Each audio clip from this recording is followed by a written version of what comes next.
जारी रहती है हमारे जो स्टूडेंट्स हैं उनके दिलों में ना, कि जिस वक्त हम आखिरी साल के करीब पहुंचते हैं और आगे प्रोफेशनल लाइफ नजर आना शुरू होती है, तो उस वक्त ये फैसला करना मुश्किल हो जाता है कि हमें अब कौन सी रास्ता कौन सा चुनना है अपने लिए। तो आमतौर पे जिस तरफ हमें वक्त का धारा ले जाता है उस तरफ चलना शुरू हो जाते हैं।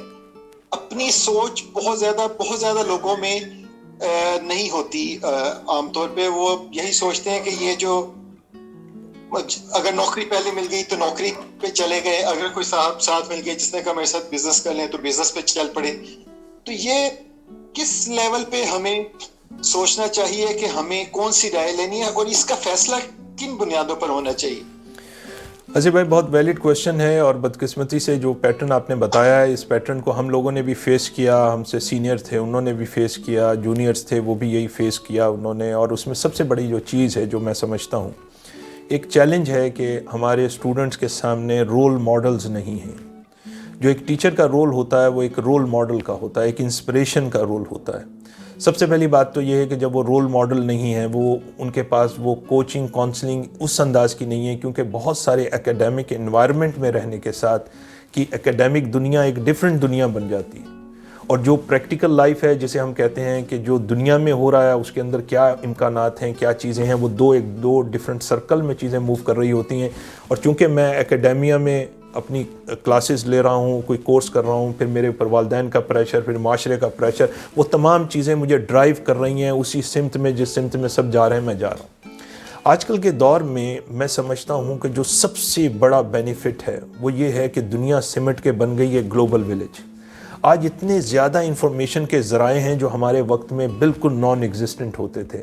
आज आप घर बैठे हुए दुनिया जहान की मालूमात ले सकते हैं। मेरा एक चीज़ जो सजेशन होगी वो ये है कि स्टूडेंट्स के लिए आजकल के दौर में बहुत सारे टूल्स मौजूद हैं जो आपकी साइकोलॉजिकल एनालिसिस कर लेते हैं, आपकी टाइप ऑफ पर्सनैलिटी को आइडेंटिफाई कर लेते हैं, आपको बता देते हैं कि आपके अंदर ये वाले फीचर्स हैं। मेरे बच्चे अभी यूनिवर्सिटीज़ में पढ़ रहे हैं, मैंने उसी दौरान में उनकी असेसमेंट की। असेसमेंट करने के बाद कुछ मेरी अपनी राय थी, कुछ उस असेसमेंट टूल से मेरे सामने चीज़ें आई। Then I talk with my kids, मैंने उनको ये चीज़ें हाईलाइट भी की, मैंने उनको ये चॉइस भी दी कि आप खुद चूज़ कर लो कि इसके अंदर क्या क्या चीज़ें आपके लिए बेनिफिट होंगी। And then I respected whatsoever the area they have chosen over there. मैं ये कहूँगा कि आप उन साइकोलॉजिकल, आपके बच्चे खासतौर पर जो कॉलेज यूनिवर्सिटीज़ में हैं, प्लीज़ एक मेजर अमाउंट के साथ, बहुत सारी असेसमेंट है, डिस्क असेसमेंट है, बहुत सिंपल क्वेश्चंस होते हैं, आप उनकी साइकोलॉजिकल प्रोफाइलिंग करवाएं। आप आइडेंटिफाई करें कि उनकी टाइप ऑफ पर्सनैलिटी में कौन से फीचर्स हैं, कौन सी स्ट्रेंथ है। नंबर 2, आप उनको ऑब्जर्व करें। आप उनको ऑब्जर्व करें कि वो कौन सी ऐसी चीज़ें हैं जो इनके पैशन से रिलेट करती हैं।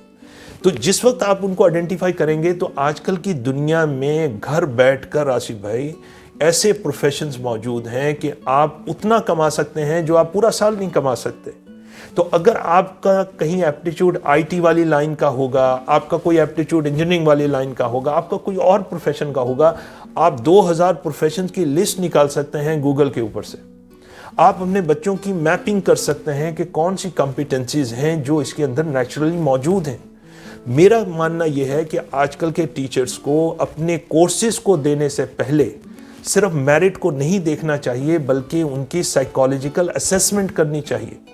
मैंने बहुत अरसा एक ऑयल एंड गैस सेक्टर में उनकी मैं जो टेक्नीशियंस आते थे मुख्तलिफ ट्रेड में, इलेक्ट्रिकल, मैकेनिकल, इंस्ट्रूमेंटेशन और प्रोसेस के होते थे, तो एक टूल को इंट्रोड्यूस किया था। मैं उनको डायरेक्टली उनके प्रोफेशंस में नहीं लेकर जाता था। उसकी वजह ये होती थी कि जैसे ही हम क्लासेस शुरू कर लेते थे तो कुछ महीने बाद इलेक्ट्रिकल वाला मेरे पास आ जाता था, जी मुझे मैकेनिकल में भेज दें, मैकेनिकल वाला कहता था जी मुझे प्रोसेस में भेज दें।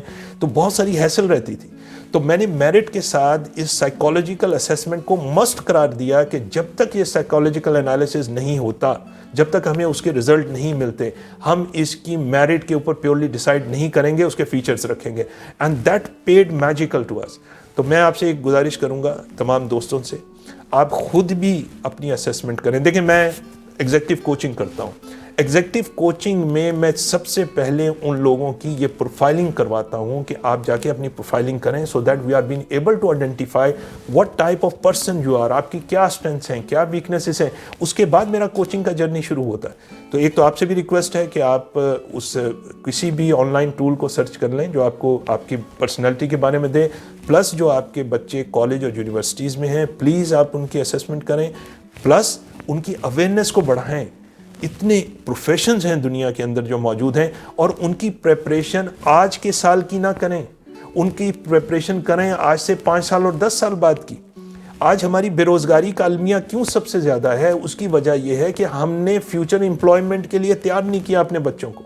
हमने वही ट्रेडिशन पैटर्न्स को फॉलो किया। दुनिया आज बदल चुकी है। आज बहुत सारे प्रोफेशन जो हैं वो ये 2, 4, 5 सालों में आपको नज़र नहीं आएंगे। यही प्रॉब्लम है कि हम आउटडेटेड किस्म की नॉलेज और आउटडेटेड किस्म की कॉम्पिटेंसीज के साथ मार्केट प्लेस में उन लोगों को लेकर आ रहे हैं, जबकि दुनिया बाहर की बदल रही है। तो मैं बड़े दर्द से ये बात करूंगा, अगर हमें टीचर्स में नहीं मिलते, बतौर पेरेंट्स हमें अपने बच्चों का रोल मॉडल होना चाहिए। उनके साथ अच्छा कनेक्शन सबसे पहले जोड़ें, क्योंकि आजकल के बच्चों के चैलेंज बहुत बड़े हैं। तो उनके साथ एक अच्छा स्ट्रॉन्ग कनेक्शन जोड़ें, दोस्ती वाला कनेक्शन, उनकी बात सुनें और उसके बाद उनकी असेसमेंट में हेल्प करें, उनके साथ डायलॉग करें, उनके लिए एक अच्छे कोच और गाइड का रोल अदा करें। इंशाल्लाह आप देखेंगे कि यही बच्चे हमारे जो हैं कल को ये अपनी ज़िंदगी को एक मुतमईन अंदाज में गुजारेंगे और हमारे लिए भी और मुल्क के लिए भी काबिल फ़ख्र बनेंगे।